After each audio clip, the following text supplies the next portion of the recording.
ഞാൻ ഭയങ്കരമായിട്ട് കഷ്ടപ്പെട്ട ഒരു സ്റ്റിച്ചായിരുന്നു ഈ ബാസ്ക്കറ്റ് വീവ് എന്നുള്ള ടൈപ്പിലുള്ള സ്റ്റിച്ചില്ലേ, അതെങ്ങനെയാണ് ചെയ്യാന്നുള്ളത്. അപ്പോൾ നമ്മൾ ബാക്ക് ലൂപ്പ് കണ്ടിട്ടുണ്ട്, ഫ്രണ്ട് ലൂപ്പ് കണ്ടിട്ടുണ്ട് ടെക്സ്റ്റേഴ്സ് എടുക്കാൻ വേണ്ടിയിട്ട്. പക്ഷെ നമ്മുടെ ചാനലിൽ ഇതുവരെ പറഞ്ഞു തരാത്തൊരു കാര്യമാണ് ഈ ഫ്രണ്ട് പോസ്റ്റ് ബാക്ക് പോസ്റ്റ് എങ്ങനെയാണ് ചെയ്യാന്നുള്ളത്. ഇത് ഭയങ്കര സിമ്പിളായിരുന്നു. ഞാൻ വിചാരിച്ചത് എനിക്ക് ചെയ്യാൻ പറ്റില്ല എന്നാണ്. പക്ഷേ അപ്പോൾ ഞാൻ പഠിച്ചു കഴിഞ്ഞപ്പോൾ ഞാൻ നിങ്ങളെയും കൂടെ കാണിച്ചു തരാമെന്ന് വിചാരിച്ചു.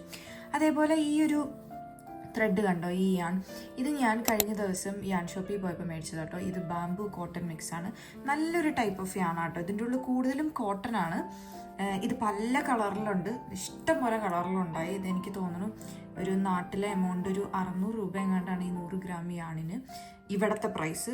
ഇതിപ്പോൾ പോസ്റ്റ് സ്റ്റിച്ച് എന്ന് പറയുന്നത് നമുക്ക് ഏത് ബേസിക് സ്റ്റിച്ച് വെച്ചിട്ടും ചെയ്യാം. അതായത് സിംഗിൾ ക്രോഷ്യ മുതൽ നമുക്ക് ഒരു ട്രിപ്പിൾ ക്രോഷ്യ വരെ, അല്ലെങ്കിൽ അതിന് മുകളിലുള്ള സ്റ്റിച്ചസിലൊക്കെ നമുക്ക് ഈ ഒരു സെയിം ടൈപ്പ് ഓഫ് സ്റ്റിച്ച് അല്ലെങ്കിൽ ഇതിങ്ങനെ ചെയ്യാം. ഞാനിവിടെ ചെയ്തിരിക്കുന്നത് ഡബിൾ ക്രോഷ്യ സ്റ്റിച്ച് ആട്ടോ. നിങ്ങൾക്ക് ഇത് ഇവിടെ നോക്കിക്കഴിഞ്ഞാൽ എനിക്ക് ഈ ആണ് ഇത്ര ഇഷ്ടപ്പെട്ടത് ഇതാണ്. ഇത് കണ്ടോ, കറക്റ്റായിട്ട് നിങ്ങൾക്ക് ആ ഒരു സ്റ്റിച്ച് മനസ്സിലാക്കാൻ പറ്റും. ഇപ്പോൾ ഡബിൾ ക്രോഷ്യ ഞാൻ ചെയ്തപ്പോൾ ഇതാണ് ഇതിൻ്റെ ലെഗ് എന്ന് പറയുന്നത് കേട്ടോ. ഇതാണ് ഇതിൻ്റെ വി ഷേപ്പ്. ഓൾറൈറ്റ്, ഇതിപ്പോൾ ഞാൻ ഓൾറെഡി രണ്ടാമത്തെ റോ തുടങ്ങാൻ വേണ്ടിയിട്ട് ഒരു 3 ചെയിൻ ഹൈറ്റ് ഇട്ടു. ഡബിൾ ക്രോഷ്യൻ്റെ ചെയിൻ ഹൈറ്റ് 3 എണ്ണമാണ്, അതാണ് ഇട്ടത്. അപ്പോൾ നമ്മൾ നോർമലി ചെയ്യാന്ന് വെച്ച് കഴിഞ്ഞാൽ ഇതുപോലത്തെ ഈ വീഡ് അണ്ടറിൽ ഇൻസേർട്ട് ചെയ്തിട്ടാണ് നമ്മളെപ്പോഴും സ്റ്റിച്ചസ് ചെയ്യാം. Until and unless specified back loop front loop എന്ന് പറയുന്നവരെ ഇവിടെയാണ് നമ്മൾ ഇൻസേർട്ട് ചെയ്ത് ചെയ്യുക. അപ്പം നോർമലി അത് ചെയ്യുമ്പോൾ ഇതേപോലെ തന്നെ സെയിം ആയിട്ട് വരും, വേറെ ടെക്സ്ചർ ഒന്നും ഉണ്ടാവത്തില്ല. അതല്ലാന്നുണ്ടെങ്കിൽ ഇത് നമ്മുടെ ബാക്ക് ലൂപ്പ്, ഒന്നെങ്കിൽ ബാക്ക് ലൂപ്പിൽ കൂടെ ഇൻസേർട്ട് ചെയ്യാൻ പറഞ്ഞു കഴിഞ്ഞാൽ ബാക്ക് ലൂപ്പ് ഉള്ളി ചെയ്യും, ഫ്രണ്ട് ലൂപ്പിൽ കൂടെ ഇൻസേർട്ട് ചെയ്യാൻ പറഞ്ഞു കഴിഞ്ഞാൽ ഫ്രണ്ട് ലൂപ്പ് ഉള്ളി ചെയ്യും. അപ്പോൾ നമുക്കൊരു റിജ്ഡ് ഫോർമേഷൻ അല്ലെങ്കിൽ റിജ്ഡ് സ്ട്രക്ചർ കിട്ടും. ഇത് കണ്ടോ, ഈ വീടെ തന്നെ 2 പാർട്ടാണ്, ഫ്രണ്ട് ലൂപ്പും ബാക്ക് ലൂപ്പും. ഓക്കെ, നിങ്ങൾക്കത് മനസ്സിലായെന്ന് വിചാരിക്കുന്നു. ഇനി നമ്മൾ ഇന്ന് നോക്കാൻ പോകുന്നത് ഈ ലെഗിൽ കൂടെ എങ്ങനെയാണ് നമ്മൾ ഇൻസേർട്ട് ചെയ്യണമെന്നുള്ളതാണ്. അപ്പോൾ നിങ്ങൾ നോക്കിക്കഴിഞ്ഞാൽ ഇതാണ് ഒരു ലെഗ്. ഓക്കെ, ഇതിൽ 2 ടൈപ്പാണ് വന്നിരിക്കുന്നത്. ഒന്ന് ഫ്രണ്ടിൽ നിന്ന് ബാക്കിലോട്ട് ഇൻസേർട്ട് ചെയ്യുക, അതിനെയാണ് ഫ്രണ്ട് പോസ്റ്റ് എന്ന് പറയുന്നത്. അതേസമയം ഇവിടെ നിന്നാട്ടോ ഇൻസേർട്ട് ചെയ്യുക, ഇങ്ങനെ വരും. അതേസമയം ബാക്കിൽ നിന്ന് ഫ്രണ്ടിലോട്ട് ഇൻസേർട്ട് ചെയ്യുന്നത്, അതായത് ബാക്കിൽ നിന്ന് നമ്മളെടുത്ത് ഇങ്ങനെ ഫ്രണ്ടിൽ കൂടെ ഇൻസേർട്ട് ചെയ്യുന്നത്. അപ്പോൾ ഇത് ഹിഡൻ ആയി പോകും ബേസിക്കലി. അതിനെയാണ് ബാക്ക് പോസ്റ്റ് എന്ന് പറയാം. ഇതിൻ്റെ രണ്ടിൻ്റെയും അബ്രിവേഷൻ ഞാൻ ഇവിടെ സൈഡിൽ കൊടുത്തേക്കാം. അപ്പോൾ ഇതെങ്ങനെ ചെയ്യണമെന്ന് നമുക്ക് നോക്കാം. അപ്പോൾ ഞാൻ ആദ്യം തന്നെ ഫ്രണ്ടാണ് ചെയ്യാൻ പോകുന്നത്. ഫ്രണ്ട് ചെയ്യുമ്പോൾ നമ്മൾ സാധാ ഡബിൾ ക്രോഷ്യ ചെയ്യുന്ന പോലെ തന്നെ നമ്മൾ യാൺ ഓവർ ചെയ്തിട്ട് ഈ ഫ്രണ്ടിൽ കൂടെ എടുത്തിട്ട് ബാക്കിലേക്ക് പോവുക, എന്നിട്ട് പിന്നെ ഫ്രണ്ടിലേക്ക് തന്നെ റിട്ടേൺ വരിക.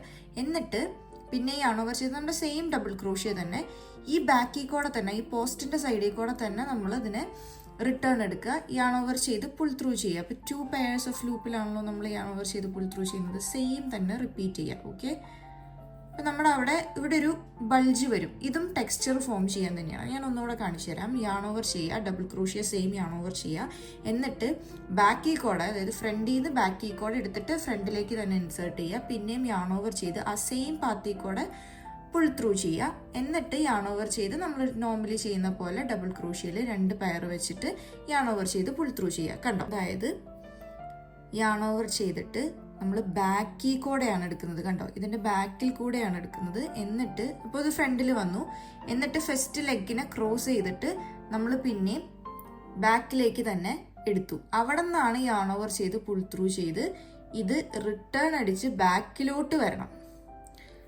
കണ്ടോ, ബാക്കിലോട്ട് വരണം. ഫ്രണ്ടിൽ എങ്ങനെയാണോ ചെയ്തത് സെയിം തന്നെയാണ് ബാക്കിലോട്ടും ചെയ്യാം. എന്നിട്ട് നോർമലി ഡബിൾ ക്രോഷ്യ ചെയ്യുന്ന പോലെ തന്നെ ചെയ്യാം. ഞാൻ ഒന്നുകൂടി കാണിക്കാം. അപ്പം യാൺ ഓവർ ചെയ്ത് ഇൻസേർട്ട് ചെയ്ത് ഈ ലെഗിനെ ക്രോസ് ചെയ്തു. ഓക്കെ, ഈ ലെഗിനെ ക്രോസ് ചെയ്തു, യാൺ ഓവർ ചെയ്ത് നമ്മൾ ബാക്കിൽ കൂടെയാണ് ഇൻസേർട്ട് ചെയ്തത്. അപ്പോൾ ബാക്കിലേക്ക് തന്നെ കൊണ്ടുവരിക.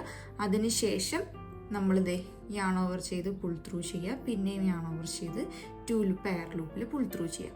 കണ്ടോ, ഇത് കണ്ടോ, ഇവിടെ ഒരു ടെക്സ്ചർ ഫോമായി. അതായത് നമ്മൾ ഫ്രണ്ടിൽ കൂടെ എടുത്തതിൽ നമ്മുടെ ലെഗ് സത്യം പറഞ്ഞു കഴിഞ്ഞാൽ ഹിഡൺ ആയി. അതേസമയം ബാക്കിൽ കൂടെ എടുത്തതിൽ നമുക്ക് ലെഗ് കാണാം. അങ്ങനെയാണ് നമുക്ക് വരിക. ഈ ഒരു സ്റ്റിച്ച് നമ്മൾ മെയിനായിട്ട് ഉപയോഗിക്കുന്നത് ബാസ്ക്കറ്റ് വീവിങ്ങിനാണ്. ആ ഒരു ടൈപ്പ് ഓഫ് പാറ്റേൺ വരാൻ വേണ്ടിയിട്ടാണ്. പക്ഷേ ഇത് നല്ല രസമല്ലേ? ഇതൊരു ബിഗിനർ ഫ്രണ്ട്ലി ആണെന്ന് ഞാൻ പറയത്തില്ല, ഒരു ഇൻ്റർമീഡിയറ്റ് അല്ലെങ്കിൽ അഡ്വാൻസ്ഡ് ലെവലിൽ വരുന്ന സ്റ്റിച്ചാണ്. പക്ഷെ സിമ്പിളായിട്ട് പറഞ്ഞു തരണം എന്ന് എനിക്കുണ്ടായി. ഇപ്പോൾ മനസ്സിലായെന്ന് ഞാൻ വിചാരിക്കുന്നു.